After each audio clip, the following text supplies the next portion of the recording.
वास्तव में दाता कौन है?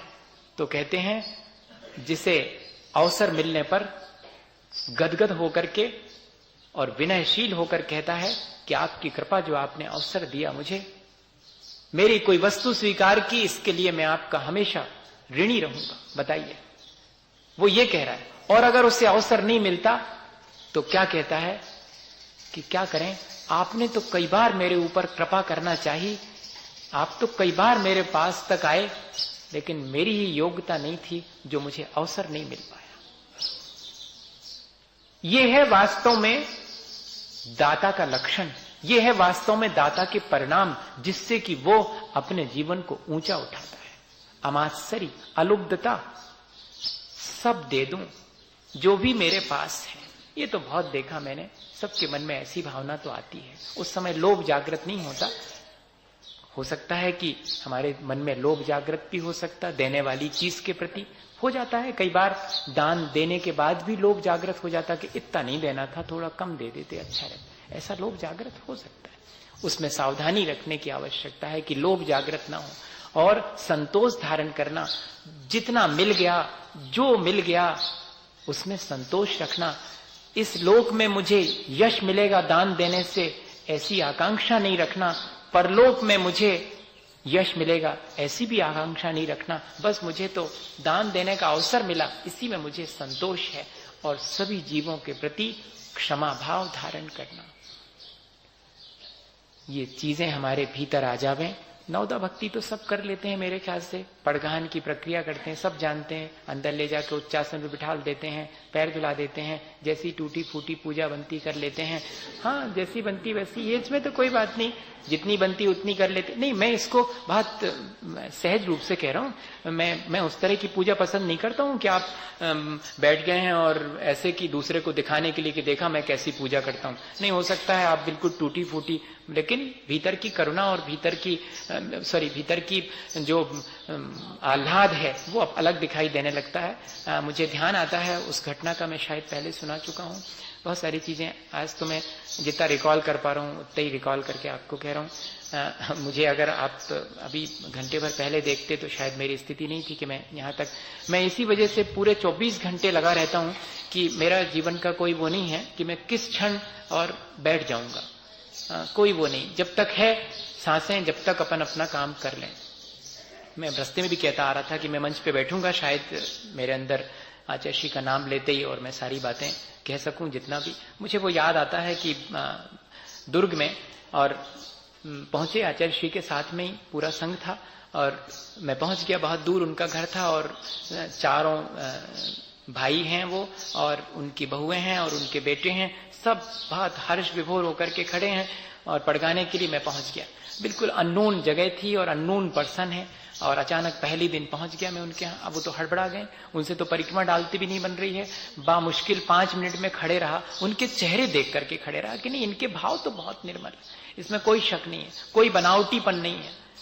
खड़े रहा, उनको फिर सूझा, लोगों ने कहा कि अरे लगाओ परिक्रमा लगाओ, खड़े हो आप भी खड़े, महाराज जी खड़े देख रहे हैं, क्या करना है।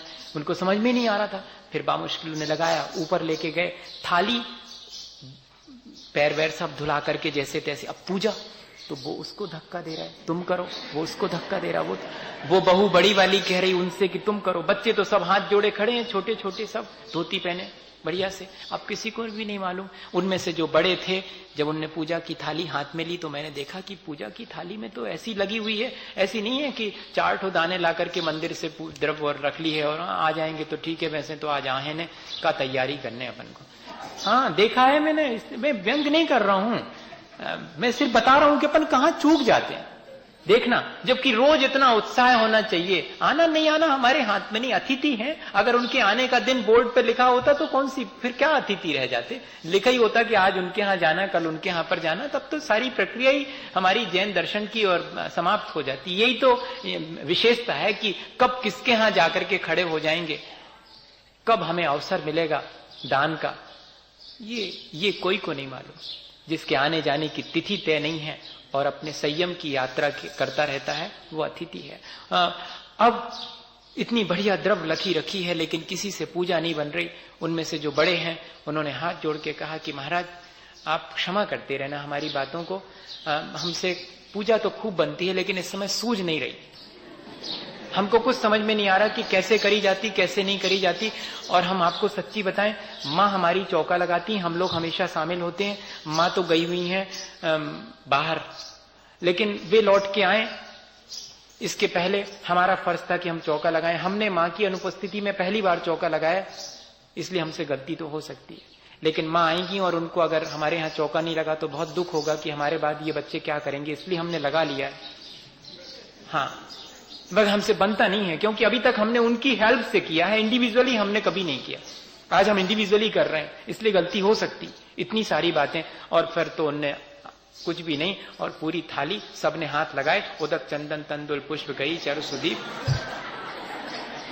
चढ़ा। टूटी फूटी पूजा जिसको मैंने आपसे कहा था, ये क्रिया में टूटा फूटापन हो सकता है, लेकिन भावों में बहुत चोखापन था, और वो महत्वपूर्ण है। और मैंने उनके यहां आहार किए, लौटा नहीं मैं चाहता तो लौट सकता था, पूजा नहीं बन रही है, लेकिन वहां ये नहीं देखा जाएगा, वहां परिणाम देखे जाएंगे, वो मुख्य है।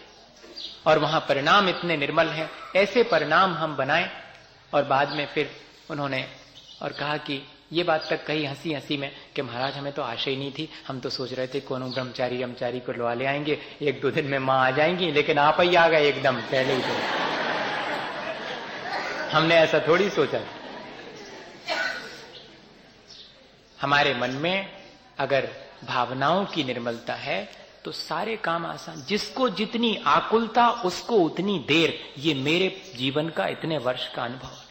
और जो ये कहता है कि नहीं मैं तो अपना फर्ज कर रहा हूं, दान देना मेरा फर्ज है, मेरा कर्तव्य है, लेने वाले को मैं खोज रहा हूं, लेने वाला मेरे दरवाजे पर आए, ये तो मेरा सौभाग्य।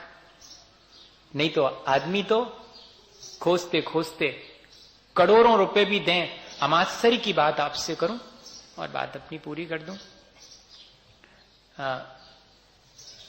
बहुत सारी घटनाएं हैं, लेकिन उसमें से एक घटना सुनाता हूं सतना की। दोनों भैया में वर्षों से बोलचाल बंद हो गई थी, और बड़े भैया के यहां चौका लगा तो छोटे भैया नहीं आए, क्योंकि बोलचाल बंद है आहार देने के लिए। लेकिन जब छोटे भैया के यहां चौका लगा तो बड़े भैया तो हमारे साथ रोज ही आहार में जाते थे, रोज का नियम था उनका। अब ठीक है, छोटे भैया के यहां हो रहा है, हमारा आना जाना 15 साल से बंद है, इसके बावजूद भी वे उनके यहां पर मेरे साथ साथ चले गए। और जैसे ही बड़े भैया को अपने घर में घुसते देखा तो छोटे भैया के परिणामों में अब परिवर्तन होना शुरू। महाराज आए सो आए, ये तो मेरा सौभाग्य। और जिनको मैं करोड़ रुपए दे करके भी अपने घर की सीढ़ी चढ़ने के लिए कहता तो नहीं चढ़ते, वे भी आज महाराज के पीछे पीछे। मैं तो इनके घर नहीं गया था, छोटा था, मैं चले जाता तो कुछ नहीं बिगड़ता, लेकिन ये बड़े होने पर भी मेरे घर आ गए। दान देना तो एक तरफ रहा, मुझे बिटाल करके आंसू पहुंचने लगे। बड़े भैया चुपचाप खड़े हैं, छोटे भैया पड़गा के ले आए हैं, पैर धुला रहे हैं। मैं सोच रहा हूं कि मेरे आने से गदगद हैं, वो तो था ही, लेकिन उनके मन में ये भी भाव था कि महाराज आए सो ठीक है, लेकिन बड़े भैया भी।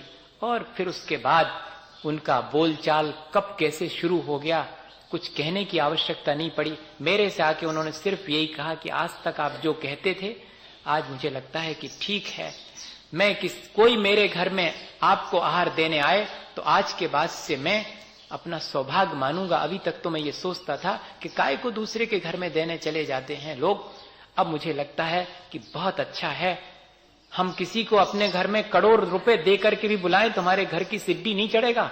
वो हमारे बिना बुलाए हमारे घर में आया है, वो हमारे घर में नहीं, महाराज आए हैं इसलिए उनके साथ आया है। वैसे वो अपने घर का रईस है, हमारे घर में बुलाने पर आएगा नहीं, लेकिन हमारे घर बिना बुलाए आया है, वो भी मेहमान है।